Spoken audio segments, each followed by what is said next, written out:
Service Orchestrators, the official Moxo podcast. I'm Nikhita, and I'm here with my co-host Naz, and today we're delighted to have David, the founder of Accountific, with us. Now, Accountific is special. They've carved out a unique space in the accounting world, specifically for bookkeeping with food and beverage businesses across Canada. For whether those are cafes, bakeries, bustling restaurants. In our conversation with David, he actually shares how Moxo has totally transformed the way he handles client service processes, creating a centralized, seamless experience for each and every one of these businesses.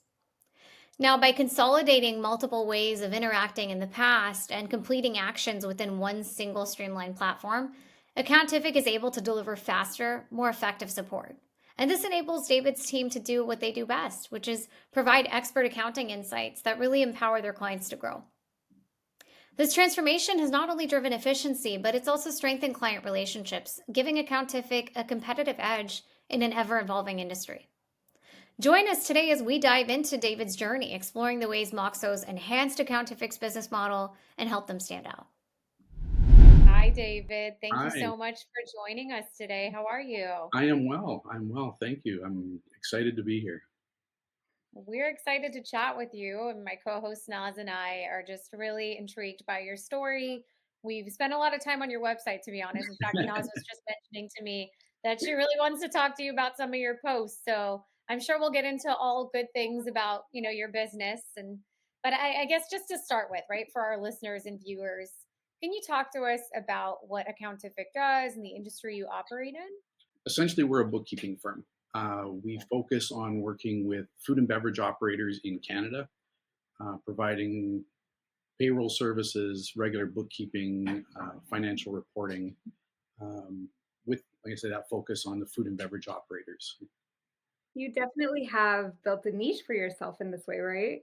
So I'm pretty curious to know why you chose to offer your bookkeeping services specifically to the food and beverage industry. Yeah, I started on purpose, wanting to work with food and beverage operators. I've pivoted a little bit since the very beginning. Originally, I was really focusing on the coffee industry, coffee shops, coffee roasters, coffee producers. But over time, getting referrals, meeting new people more on the restaurant side, the bakery side, have kind of widened that open to the full food and beverage. It comes from my history. I was involved, partner in an accounting firm 20 some years ago. And our focus in that accounting firm was food and beverage operators. So it was a very comfortable niche for me to get back into when I started Accountific just 4 years ago. And it's an industry that I'm very passionate about. I'm not a food snob. I'm not a foodie or anything. I love going out to eat. I love coffee shops and bakeries and sit down dining and quick service restaurants. Yeah. And I also think where you operate is such an interesting space, right? Because, okay, accounting, but then knowing that you work specifically with these, let's say, food providers, I can imagine many of them are probably entrepreneurs in the food industry, and time is their most valuable asset, right? So how does that affect your approach to how you think about delivering service? Like how does that impact your, let's say, model? Right. Well, we are a virtual firm, so we don't have a physical office. In fact, the bulk of my clients we've never met face to face. I have met a couple of them over time, but we do work remotely. A benefit of that is that we're able to meet with our clients on their schedule, what works for them. And generally, most restaurant owners don't want to talk to their bookkeeping people in the late afternoon, from like lunch until dinner rush. They don't want to be, having to go to an office or having somebody to come into their restaurant to meet with them. They like the fact that we work virtually, that we can communicate on their schedule, and having Moxo with the text chat part of it makes it really easy. They can send me a message any time of the day, and then me or my team can respond back to them. It's not like we're playing telephone tag or needing to have that immediate contact. It gives us all a lot of flexibility. Well, so going back to your point now on, diving into Moxo, right? Just rewinding a little bit.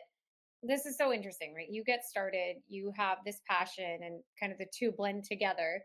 So how did you get started with this to then say, I need a solution like Moxo? What made you, as a business owner operator yourself, think that I need a different way of doing things?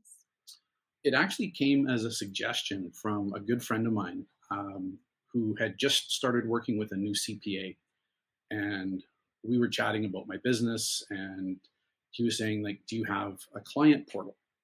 And I said, I don't. And I kind of knew what he meant, but wasn't quite sure. And he said, like, my CPA sent me a login for this client portal. It's a private way that we can communicate. I can upload documents. He can send me documents. Everything's secure. And I thought, okay, that's a good idea. And he said he felt that it elevated his CPA in his mind, that they had this very professional looking client portal. It was branded, has their logo and their company name on it. And he suggested that I look into something similar as a way to elevate Accountific to stand out from the rest of the competition. And that started my search, and very fortunately ended discovering Moxo. And so, in a way, and I know Naz and I have spoken a lot about digital services and why, having a competitive edge in the market is so critical, but also choosing the right technology, right? So, question I have off of that is, when you go about searching for what the right solution is for you and you're assessing something like Moxo, what are those key factors you think about that a solution should address in your customer's journey? Like, what are those things that really mean a lot to you as a business owner? The big one that I was looking for was a way to consolidate some of the softwares that we were using. So we were using Zoom for video conferencing, so we had subscriptions to Zoom for me and for my team. We were using Slack for communication within the team, as well as with some of our clients. So there was another subscription, that username, password, monthly subscription cost, and it just kept going and going. And I was struggling to keep track of all the communications that I had and my team had with our clients. We were getting emails, getting text messages, getting Facebook Messenger messages. I had one client that wanted to use Viber to communicate with us. And it was really getting out of control, because you'd have a conversation on one platform and then pick it up on another platform. And 6 months later, you're trying to remember that conversation, and you're having to look in 2, 3, 4 different places. So one of the biggest things for me as the owner of the company is that it's consolidated our communications down to, we either communicate with our clients by Moxo or by email, and that's it.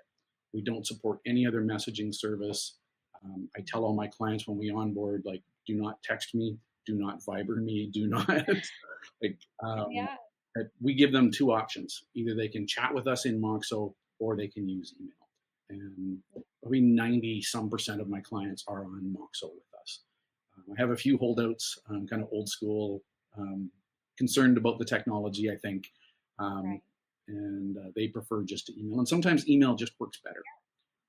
Yeah. You've got attachments, you're forwarding on something from another conversation they've had, and it just makes sense. But my email volume from my clients has decreased probably 90% since we started with me. So it's that effective. So Amazing. Naz, over to you. Yeah, I was going to say that is incredible. It sounds like Moxo has really consolidated and streamlined your communication here. And I know, as Nikhita mentioned, I'm a fan of your website. And I know that you really focus on having your clients or giving your clients the ability to get back time to spend on what their business does best, correct? And so honestly, that's something that I think really resonates with us too. I mean, Nikhita and I, we talk about it all the time, and where we really see technology in terms of automation and AI as tools to assist the knowledge worker and enable them to spend more time, right, providing their expertise, providing personalized service instead of, I would say, wasting time doing menial tasks. And so, in that same vein, given that you yourself are an expert, I would love if you could tell us how Moxo has helped you get back time to spend on what you do best. it's the big one is just the consolidation of so many different softwares that we were using before. My email volume has gone down probably 90% from my clients. which has been a big help. I spend less time in email, more time in Moxo. Moxo is the first thing I check in the morning when I hit my desk. I go there before I go to email. And it's usually the last thing that I look at night as well. But just being able to get rid of other softwares like Zoom for conferencing, like Slack, DocuSign, don't need that anymore.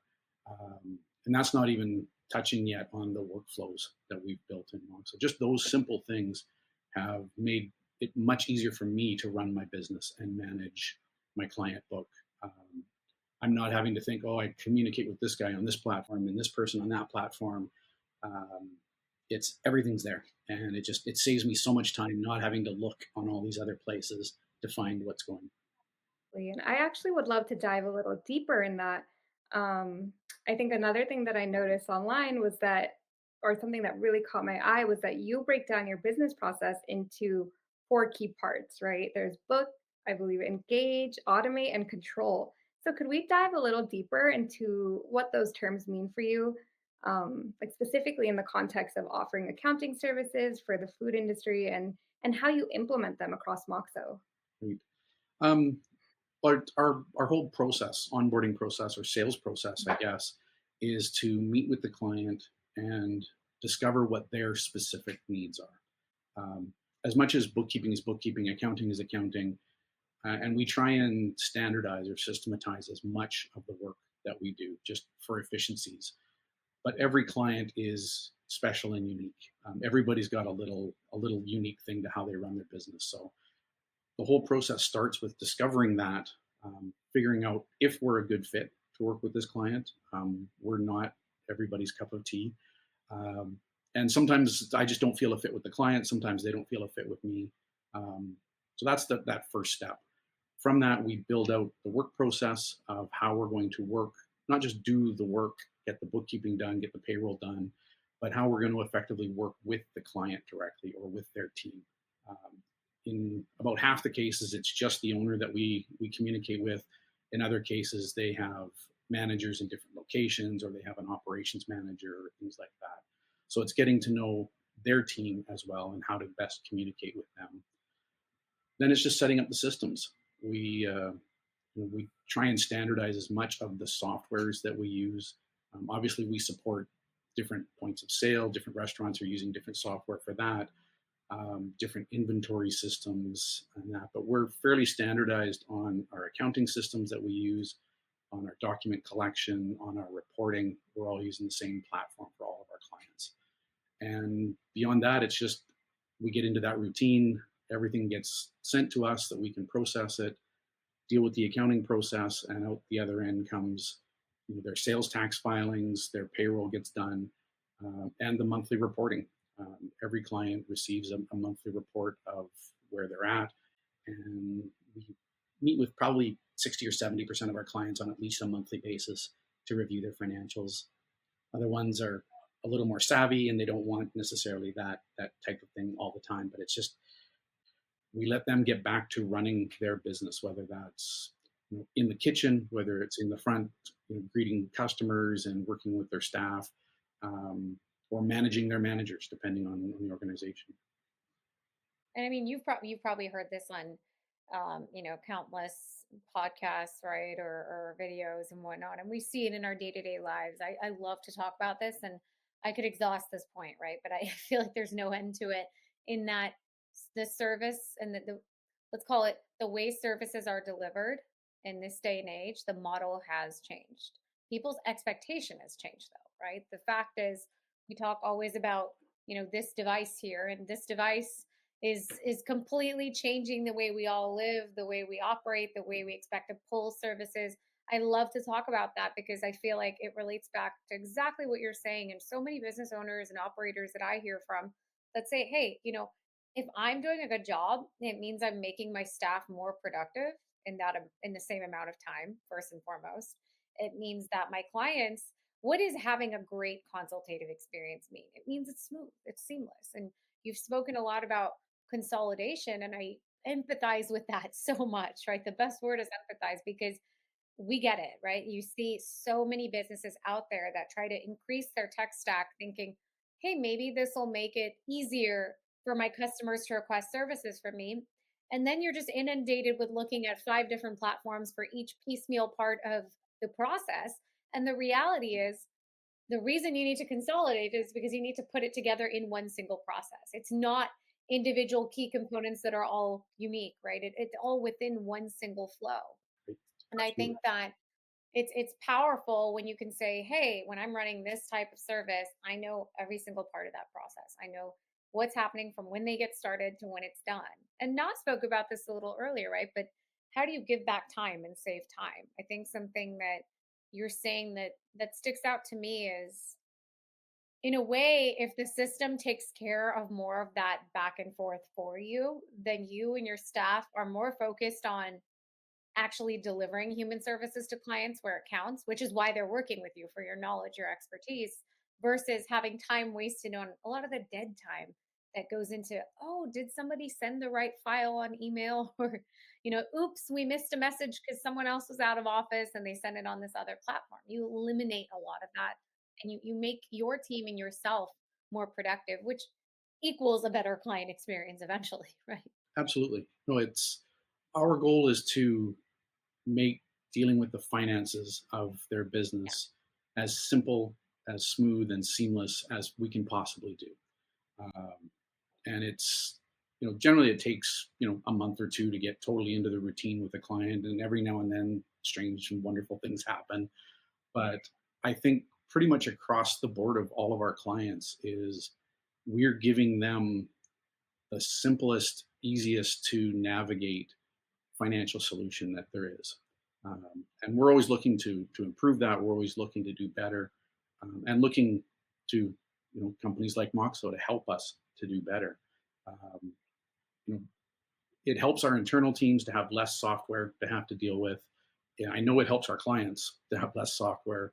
They're already dealing with 3, 4, 5, 6, 10 different technologies just to run their restaurant every day. We don't want to give them 3 more that they have to deal with. Essentially, it's 2. One is Moxo, and then we have a dedicated document retrieval system that we use. And that's it. It's we're not requiring them to learn different softwares and have the different logins and always remember what to do. It's everything's right there. And you talked a bit about those stages, right? Nas mentioned on your website and what each of them covers. Are you able to give us a little more detail on how that's applied to Moxo? Like, at what stage do they get started in your portal? Do they get started with onboarding itself?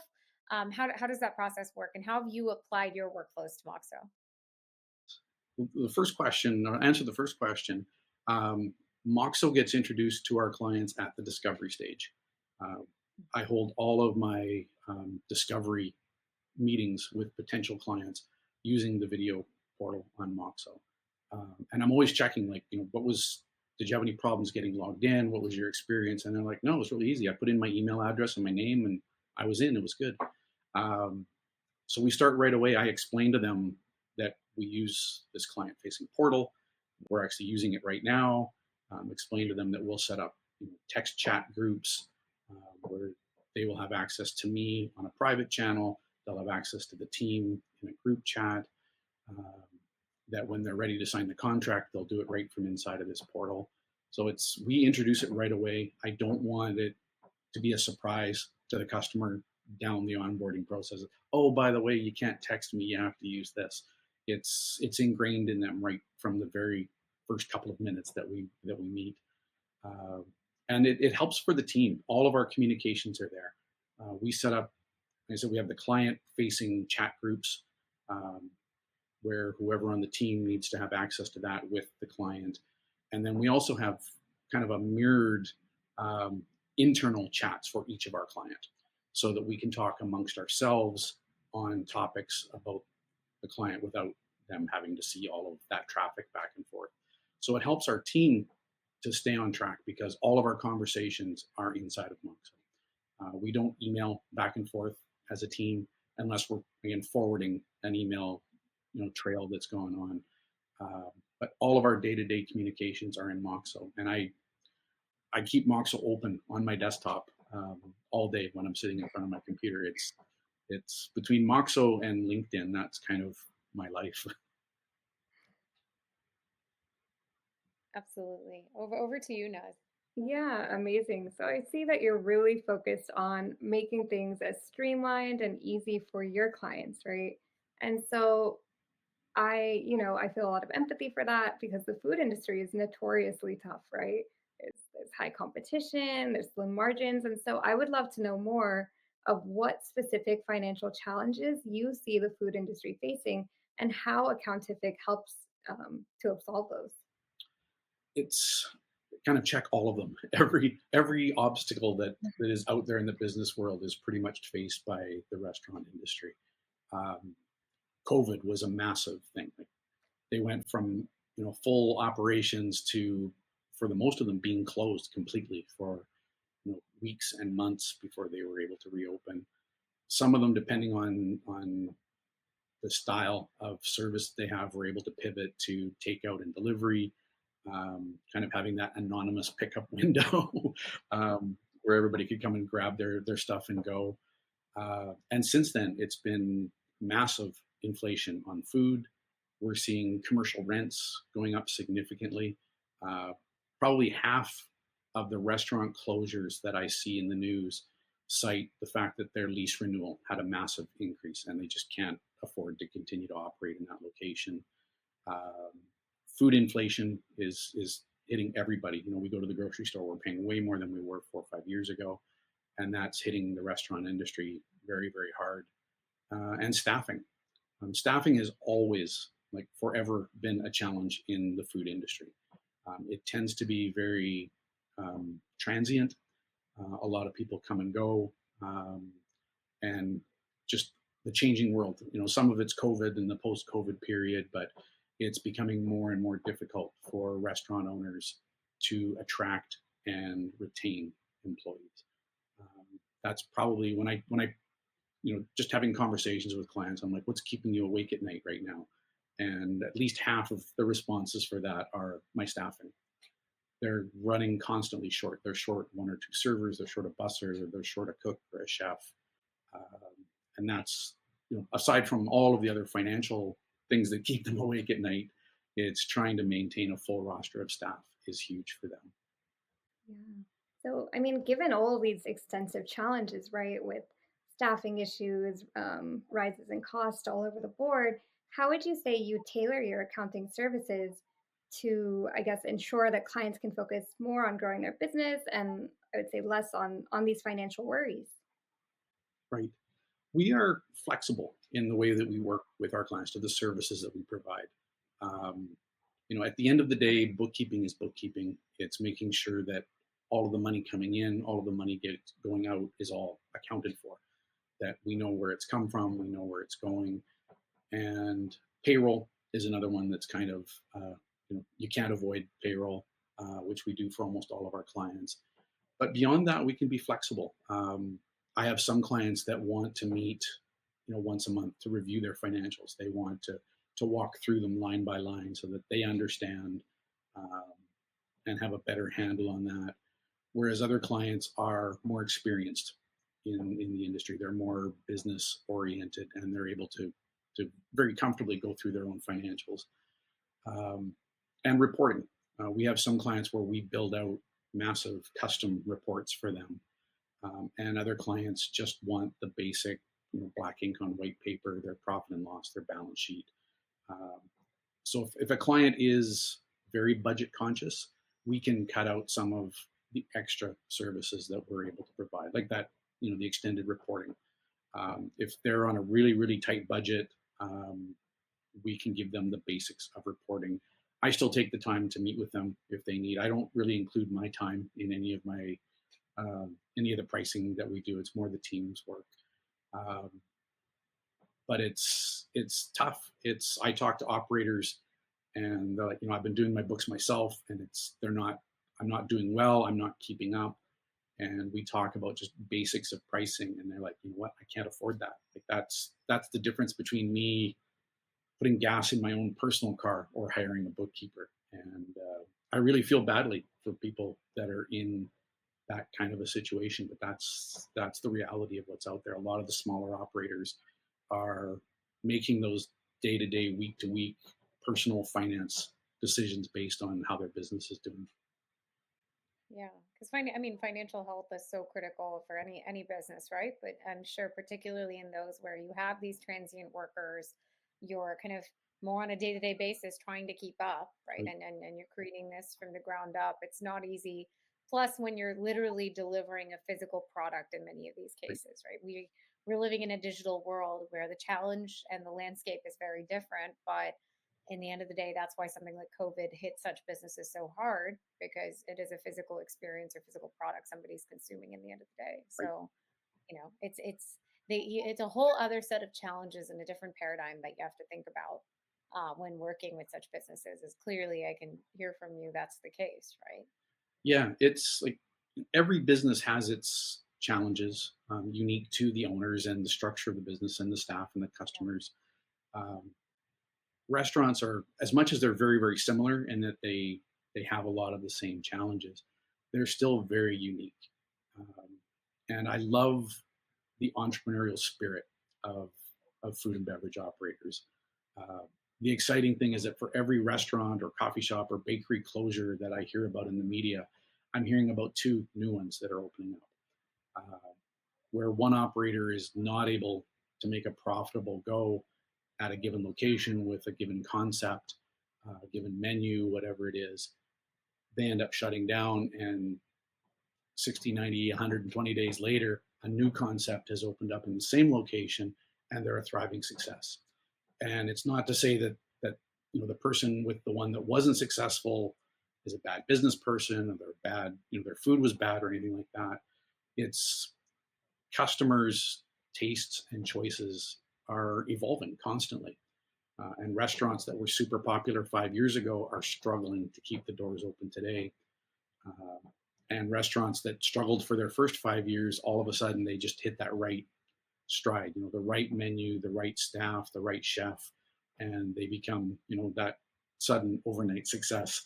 Uh, it's really an interesting and challenging industry. Not that every industry doesn't have their own challenges, but I really enjoy the challenges in the food industry.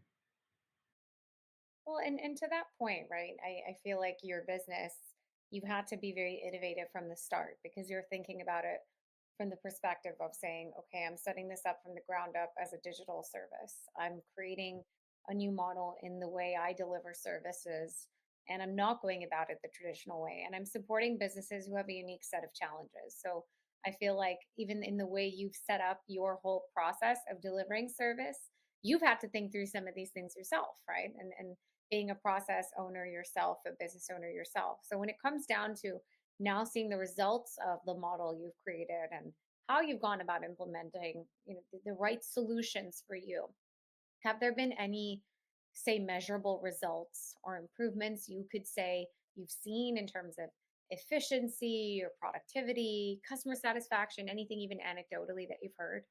It's aside from the obvious, the use of Moxo, so much in our business, it's being dedicated to the niche that we serve, the food and beverage industry, helps us just from that. The fact that we work primarily with food and beverage operators.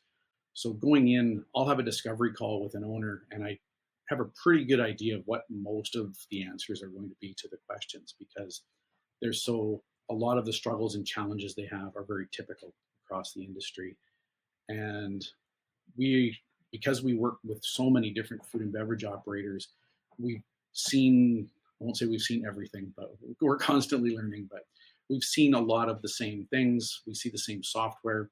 Um, you know, in our, like 90% of our clients use one of two point of sale softwares, where they, punch in your order into the computer and it goes to the kitchen and you pay your bill.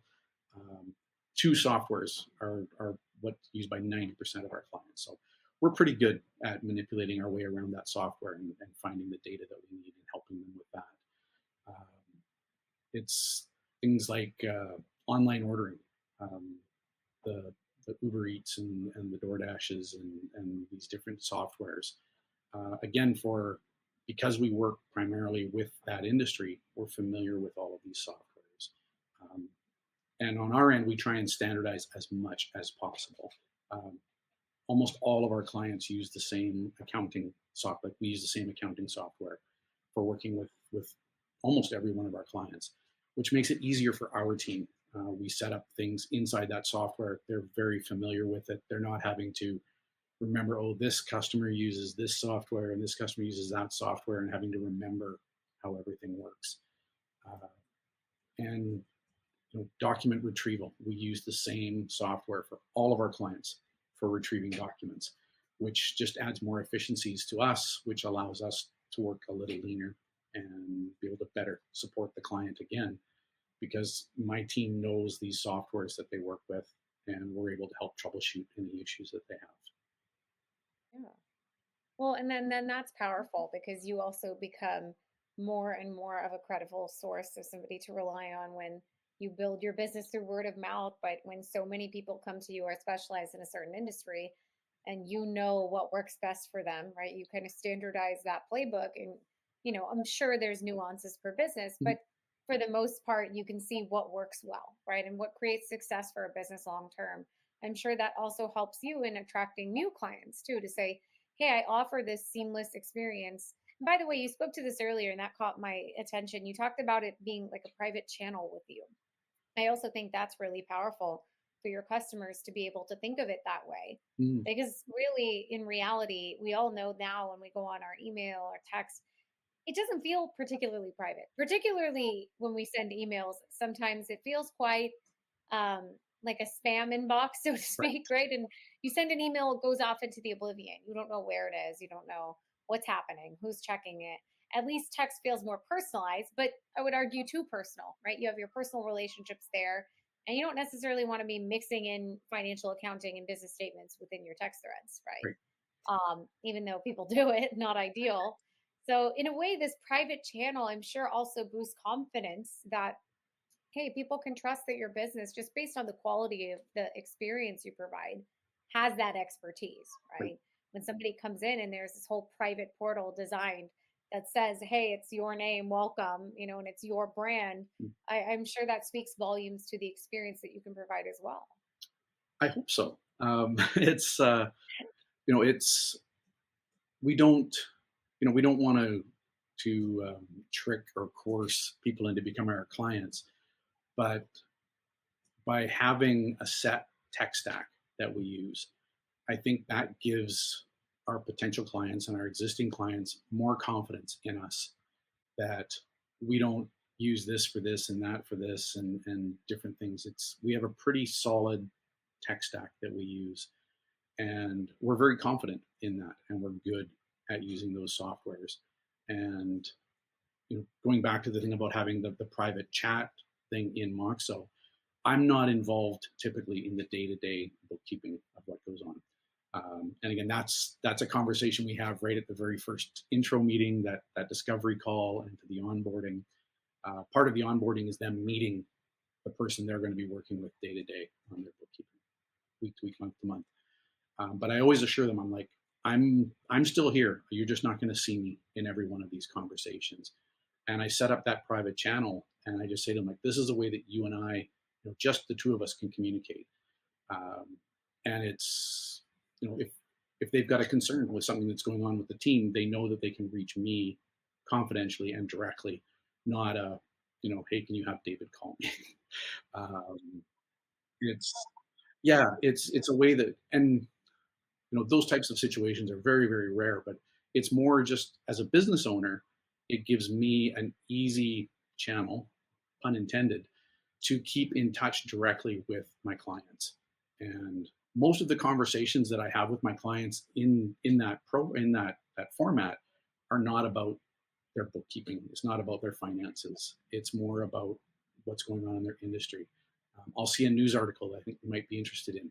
I'll send that to them, and then we'll have a bit of a discussion about that. I'll read something in the news about them. They'll get a review in a newspaper or in a magazine, and I'll send a copy of that and congratulate them and things like that.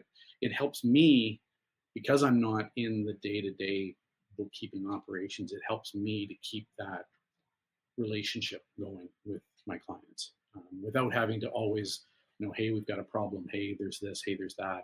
It's more of it's a very low key personal kind of relationship that I'm trying to build with them. Yeah. The team does the business part. I just need to make sure everything's good and keep in touch. But I can imagine that probably gives you some level of peace of mind, knowing if you need to know what's going on, you could dive in, right? You could see what's happening, and you can go to sleep at night, maybe hopefully without the mental to-do list, right? To be able to say, okay, I can sleep peacefully because I know where things are. I know where things are being managed, and there's one place. So, hey, something's not happening the right way with an agent. I can go in and see why Yes. immediately, right?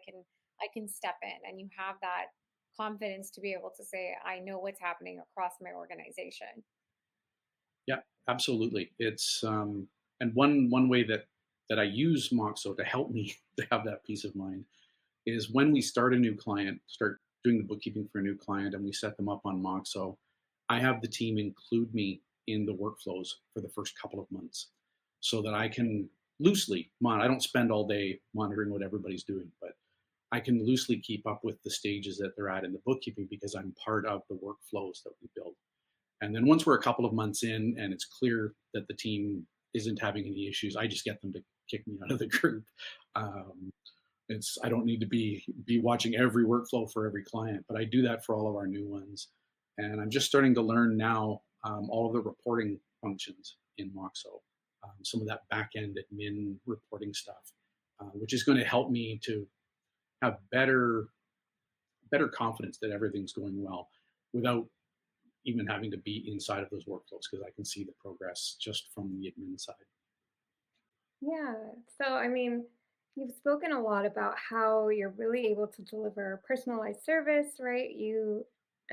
Backed by consolidation, backed by, um, I know you mentioned flexibility and really streamlining your processes. And so, considering that you operate in a niche, what would your advice be to other accountants or bookkeepers who similarly operate in their own niche and are considering adopting a platform similar to this? I talk to a lot of accountants, a lot of bookkeepers. I'm active in the community and in the messaging boards and things like that. And there's always conversations around, how do you track your workflows? How do you manage your workflows? I just hired my first employee, or I'm looking to hire my first employee. How do I keep track of them? And there are a number of industry specific softwares out there, specifically to bookkeeping and accounting. Um, and some of them are very, very specialized on the accounting end of it. But for bookkeeping, there's probably 20 different choices out there. And everybody's always, oh, this one's the best, or this one's the best, or this one's the best. And it's funny because I've looked at all of these softwares. There's never been a workflow or firm management software that gets mentioned that I'm not already familiar with. And none of those softwares can do what Moxo has done for my firm. I think I mentioned before we even started this that when I first subscribed to Moxo, the two things that I subscribed for were the text chat and the video conferencing. I was able to get rid of Zoom. I was able to get rid of Slack in one swoop. And it's been since then that we've started to add on the different, all the workflows and starting to use all of the other capabilities of Moxo in running our business. And so what I tell people that are starting out is figure out exactly what you need, what you want that experience to be like, not just from you and for your team, but from your client's perspective. What's going to make your client's life easier while still being able to manage your firm through it. But I chose Moxo because of the client experience. When I was going through the sales process, they did all the, showed me all the screenshots and everything's great. And I said, I tell you what, let me become a user on this, pretend that I'm a client. And so the sales guy I was working with set me up. I was able to log in and go, okay, so this is what it's going to look like for my clients coming into this.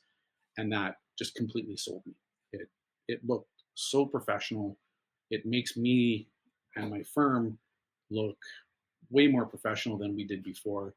And I feel that's going to give my potential clients and my existing clients more confidence in working with us.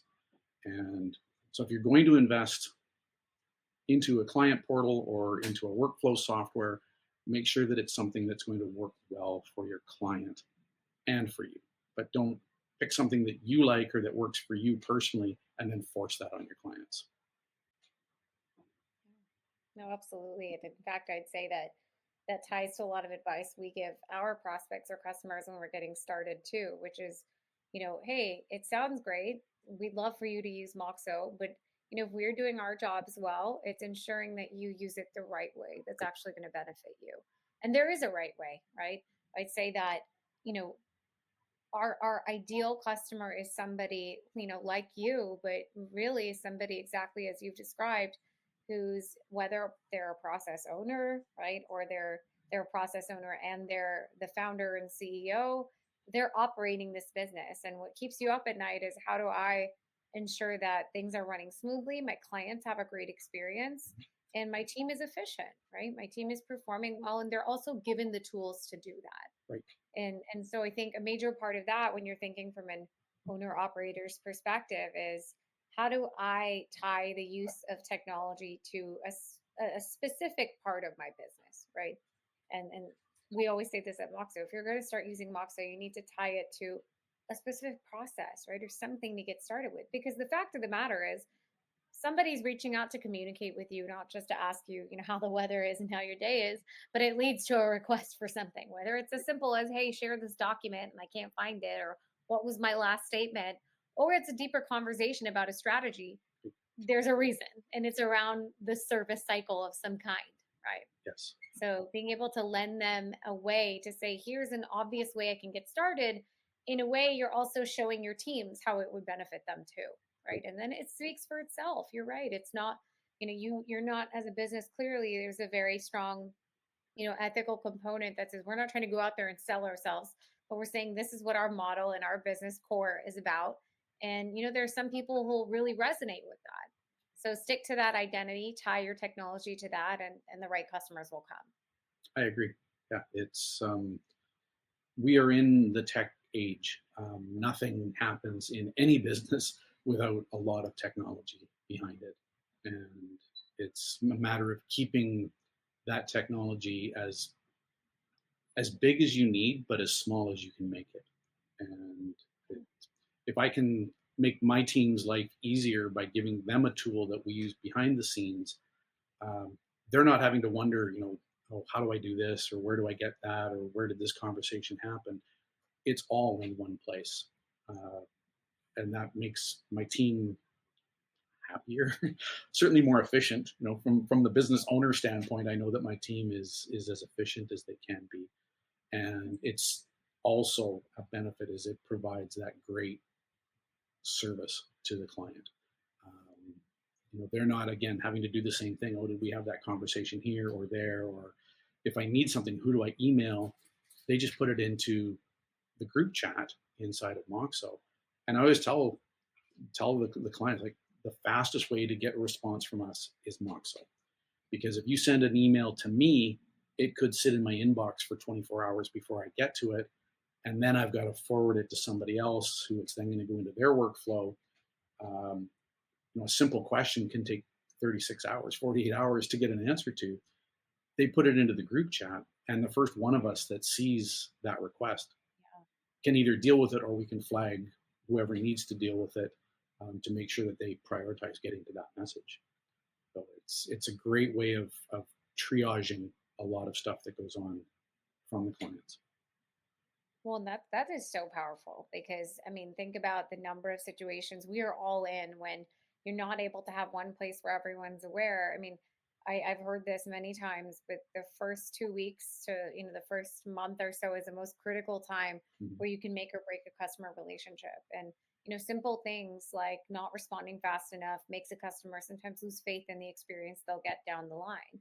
So being able to know that, hey, no matter who sees it first, somebody can get back to them, that already enhances and boosts your likelihood of having that customer stay with you for longer and give you, let's say more of a shot to really show them what your services and knowledge and expertise, can be, right? And how that can be implemented for their business. I agree.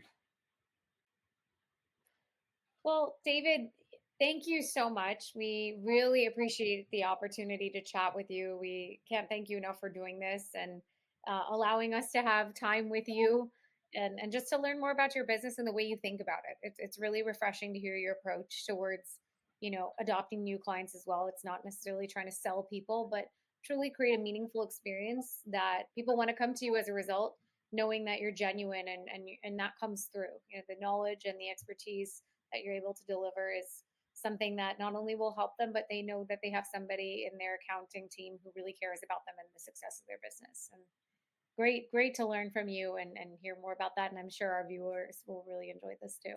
Good. Thank you both. It's been a lot of fun.